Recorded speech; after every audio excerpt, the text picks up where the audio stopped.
2 ദിവസത്തെ ധ്യാനത്തിനായി പ്രധാനമന്ത്രി നരേന്ദ്രമോദി ഇന്ന് കന്യാകുമാരി വിവേകാനന്ദ പാറയിലെത്തും. തിരുവനന്തപുരത്ത് ഉച്ചയ്ക്ക് ശേഷം 3:30 വിമാനമാർഗം എത്തുന്ന പ്രധാനമന്ത്രി ഹെലികോപ്റ്റർ മാർഗം കന്യാകുമാരിയിൽ എത്തിച്ചേരും. തെരഞ്ഞെടുപ്പ് പ്രചാരണത്തിന് ശേഷമുള്ള പതിവ് ആത്മീയയാത്രയുടെ ഭാഗമായിട്ടാണ് കന്യാകുമാരി വിവേകാനന്ദ പാറയിൽ ധ്യാനത്തിനായി മോദി എത്തുന്നത്.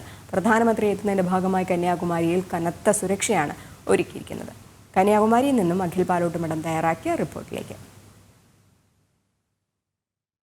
2024 ലോക്സഭാ തെരഞ്ഞെടുപ്പിന്റെ ചുക്കാൻ പിടിച്ചതിനു ശേഷം പൂർണ്ണമായ തെരഞ്ഞെടുപ്പ് പ്രചരണങ്ങൾക്ക് നേതൃത്വം നൽകിയ ശേഷമാണ് ഇന്ന് രാജ്യത്തിന്റെ പ്രധാന സേവകൻ കന്യാകുമാരിയിലെ വിവേകാനന്ദ പാറയിൽ ധ്യാനമിരിക്കുന്നതിലേക്കായി എത്തുന്നത്. അവിടെ അദ്ദേഹത്തിന്റെ ധ്യാനമിരിക്കുന്നതിലേക്ക് വേണ്ടിയിട്ടുള്ള എല്ലാ ക്രമീകരണങ്ങളും ഇവിടെ ഒരുക്കിയിരിക്കുകയാണ്. ഏകദേശം 8 SP-യുടെ നേതൃത്വത്തിൽ ഏകദേശം 2000-ഓളം വരുന്ന പോലീസ് ഉദ്യോഗസ്ഥരാണ് കന്യാകുമാരിയുടെ ഈ നഗര കേന്ദ്രത്തിൽ സുരക്ഷ ഒരുക്കിയിരിക്കുന്നത്. ഇവിടെ വലിയ സുരക്ഷയാണ്. അതായത് കന്യാകുമാരിയിലേക്ക് കയറുന്ന അവിടെ മുതൽ വലിയ സുരക്ഷകൾ ഒരുക്കി ചെക്കിംഗ് അടക്കം നടത്തിയാണ് എല്ലാ യാത്രക്കാരെയും, അതോടൊപ്പം തന്നെ മാധ്യമപ്രവർത്തകരെയും മറ്റു എല്ലാ യാത്രക്കാരെയും ഒക്കെ തന്നെ അകത്തേക്ക് കടത്തിവിടുന്നത്.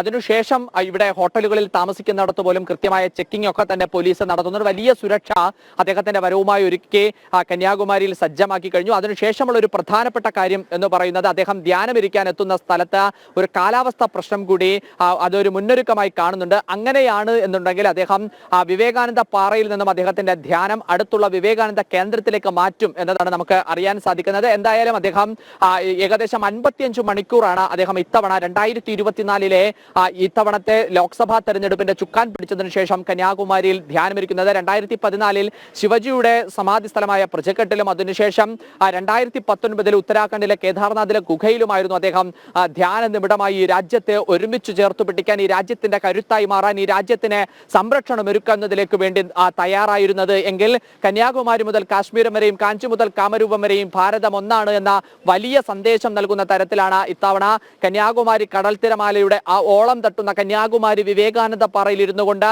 ഈ രാജ്യത്തിന് വലിയ ജ്ഞാനത്തിന്റെ അറിവിന്റെ ഒക്കെ തന്നെ അക്ഷരമായി മാറിയ വിവേകാനന്ദന്റെ പാദസ്പർശമേറ്റ ഭൂമിയിൽ അദ്ദേഹത്തിന്റെ ധ്യാനം അദ്ദേഹം നടത്താൻ തീരുമാനിച്ചിരിക്കുന്നത്. അദ്ദേഹം ഇന്ന് വൈകുന്നേരം ഏകദേശം 3 മണിയോടുകൂടിയാണ് തിരുവനന്തപുരത്ത് വിമാനത്താവളത്തിൽ അദ്ദേഹം എത്തുക. അവിടെ നിന്നും പ്രത്യേകം സജ്ജീകരിച്ചിട്ടുള്ള ഹെലികോപ്റ്ററിലാണ് കന്യാകുമാരിയിലെ ഗസ്റ്റ് ഹൗസിന്റെ ഹെലിപ്പാഡിൽ ഇറങ്ങുക. അവിടെ അദ്ദേഹത്തെ സർക്കാർ സംവിധാനങ്ങൾ അടക്കം അദ്ദേഹത്തെ സ്വീകരിക്കും. പാർട്ടി സംവിധാനത്തിന്റെ ഭാഗമായി BJP-യുടെ സംസ്ഥാന അധ്യക്ഷൻ K. അണ്ണാമലൈ അദ്ദേഹത്തെ സ്വീകരിക്കുന്നതിലേക്കായി എത്തും എന്നതാണ് നമുക്ക് അറിയാൻ സാധിക്കുന്നത്. കാരണം ഇത് പാർട്ടി പരിപാടിയല്ല, വ്യക്തിപരമായി അദ്ദേഹം എല്ലാ തവണയും ചെയ്യുന്നത് പോലുള്ള അദ്ദേഹത്തിന്റെ ആത്മീയ സന്ദേശമാണ് ഈ രാജ്യത്തിന് മുതൽക്കൂട്ടായി നൽകുന്നത്. കാരണം നമുക്കറിയാവുന്നതുപോലെ തന്നെ അയോധ്യയിലെ പ്രാണപ്രതിഷ്ഠയിലും അദ്ദേഹം തമിഴ്നാട്ടിലെ രാമേശ്വരത്തുള്ള രാമനാഥപുരത്തിനടുത്തുള്ള കടലിൽ കുളിച്ച് വ്രതമനുഷ്ഠിച്ചാണ്, രുദ്രാക്ഷമാല ധരിച്ചാണ് അദ്ദേഹം ശ്രീരാമചന്ദ്ര സ്വാമിയുടെ പ്രാണപ്രതിഷ്ഠയ്ക്ക് വേണ്ടിയിട്ടുള്ള വ്രതം ആരംഭിക്കുന്നത്. കന്യാകുമാരി കടൽ തീരത്ത് അദ്ദേഹം സ്നാനം നടത്തിയായിരിക്കും അദ്ദേഹം